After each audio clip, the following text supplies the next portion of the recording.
Cruise missile പരീക്ഷണം പ്രഖ്യാപിച്ചതിന് ഒരു ദിവസത്തിന് ശേഷം ചൊവ്വാഴ്ച പുറത്തിറങ്ങിയ സംസ്ഥാന മാധ്യമ റിപ്പോർട്ടുകൾ പ്രകാരം പുതുതായി വികസിപ്പിച്ച മൾട്ടിപ്പിൾ റോക്കറ്റ് ലോഞ്ചറുകൾ നിർമ്മിക്കുന്ന ഒരു ഫാക്ടറിയിൽ ഉത്തര കൊറിയൻ നേതാവ് കിം ജോങ് ഉൻ പരിശോധന നടത്തി.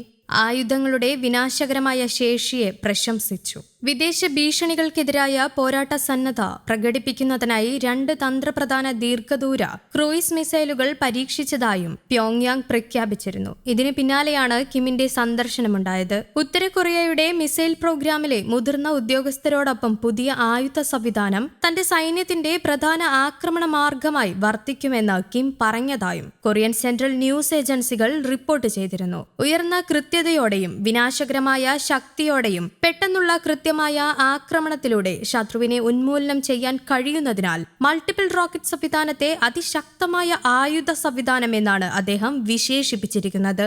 സൈനിക പ്രവർത്തനങ്ങളിൽ കേന്ദ്രീകൃത ആക്രമണത്തിന് വലിയ അളവിൽ ഇത് ഉപയോഗിക്കാൻ കഴിയുമെന്നും KCNA വ്യക്തമാക്കിയിട്ടുണ്ട്. പ്രചാരണ മുദ്രാവാക്യങ്ങൾ കൊണ്ട് അലങ്കരിച്ച ഒരു വലിയ ഫാക്ടറിക്കുള്ളിൽ വലിയ മിസൈൽ സംവിധാനങ്ങൾക്കരികിൽ കിം നിൽക്കുന്നത് സമൂഹ മാധ്യമങ്ങളിൽ പ്രചരിച്ചിരുന്നുണ്ട്. ഉത്തര കൊറിയ ദക്ഷിണ കൊറിയയുമായി സാങ്കേതികമായി നിലവിൽ യുദ്ധത്തിലാണ്. കൂടാതെ ഉപദ്വീപിൽ സംഘർഷം പൊട്ടിപ്പുറപ്പെട്ടാൽ അതിന്റെ വിപുലമായ പീരങ്കി ആയുധശേഖരം ഒരു പ്രധാന പങ്ക് വഹിക്കുമെന്നും വിശകലന വിദഗ്ധർ വളരെ കാലമായി വിലയിരുത്തി വരുന്നു.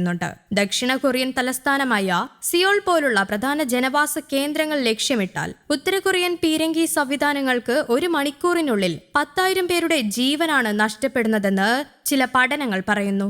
സമീപ വർഷങ്ങളിൽ പ്യോങ്യാങ്ങിൽ മിസൈൽ പരീക്ഷണങ്ങൾ കുത്തനെ വർദ്ധിച്ചിട്ടുണ്ട്. കൃത്യതയുള്ള ആക്രമണ ശേഷി മെച്ചപ്പെടുത്തുക, അമേരിക്കയും ദക്ഷിണ കൊറിയയും വെല്ലുവിളിക്കുക, റഷ്യയിലേക്ക് ആയുധങ്ങൾ കയറ്റുമതി ചെയ്യുന്നതിന് മുമ്പ് പരീക്ഷിക്കുക എന്നിവയാണ് ഈ ശ്രമത്തിന്റെ ലക്ഷ്യം. ഇതിനോടൊപ്പം തന്നെ ഉത്തര കൊറിയ 2 തന്ത്രപ്രധാന ദീർഘദൂര ക്രൂയിസ് മിസൈലുകളും പരീക്ഷിച്ചു. വിദേശ ഭീഷണികൾക്കെതിരായ പോരാട്ട സന്നദ്ധയുടെ പ്രകടനമായാണ് ഉത്തര കൊറിയ ഈ 2 തന്ത്രപ്രധാന ദീർഘദൂര ക്രൂയിസ് മിസൈലുകൾ പരീക്ഷിച്ചത്. കൊറിയൻ ഉപദ്വീപിന്റെ പടിഞ്ഞാറുള്ള മഞ്ഞക്കടലിൽ കഴിഞ്ഞ ദിവസം നടന്ന സൈനികാഭ്യാസത്തിന് നേതാവ് കിം ജോങ് ഉൻ മേൽനോട്ടം വഹിക്കുകയും തന്റെ ആണവായുധ സേനയുടെ പരിധിയില്ലാത്തതും സുസ്ഥിരവുമായ വികസനത്തിന് ആഹ്വാനം ചെയ്യുകയും ചെയ്തതായും കൊറിയൻ സെൻട്രൽ ന്യൂസ് ഏജൻസികൾ വെളിപ്പെടുത്തിയിരുന്നു. ദീർഘദൂര മിസൈൽ ഉപയൂണിറ്റുകളുടെ പ്രത്യാക്രമണ പ്രതികരണ നിലയും പോരാട്ട ശേഷിയും അവലോകനം ചെയ്യുക എന്നതായിരുന്നു അഭ്യാസത്തിന്റെ ലക്ഷ്യം. മിസൈലുകൾ 2 മണിക്കൂറിലധികം പറന്നതായും KCNA റിപ്പോർട്ട് ചെയ്തിരുന്നു.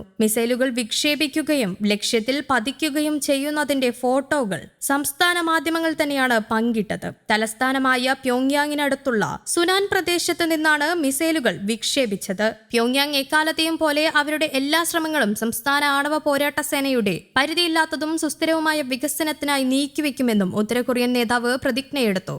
November 1 American president Donald Trump ഈ മേഖല സന്ദർശിച്ചപ്പോൾ കിമ്മുമായുള്ള കൂടിക്കാഴ്ചയ്ക്ക് താൽപര്യം പ്രകടിപ്പിച്ച് ഒരാഴ്ച കഴിഞ്ഞാണ് ഉത്തര കൊറിയ അവസാനമായി ബാലിസ്റ്റിക് മിസൈൽ പരീക്ഷണം നടത്തിയത്. ആ സമയത്ത് ട്രംപ് ഒരു ആണവ അന്തർവാഹിനി നിർമ്മിക്കാനുള്ള ദക്ഷിണ കൊറിയൻ പദ്ധതികൾക്ക് അംഗീകാരം നൽകിയിരുന്നു. പ്യോങ്യാങ് സ്വന്തമായി ഒരു ആണവ അന്തർവാഹിനി തന്നെ പ്രദർശിപ്പിക്കുകയും ചെയ്തു.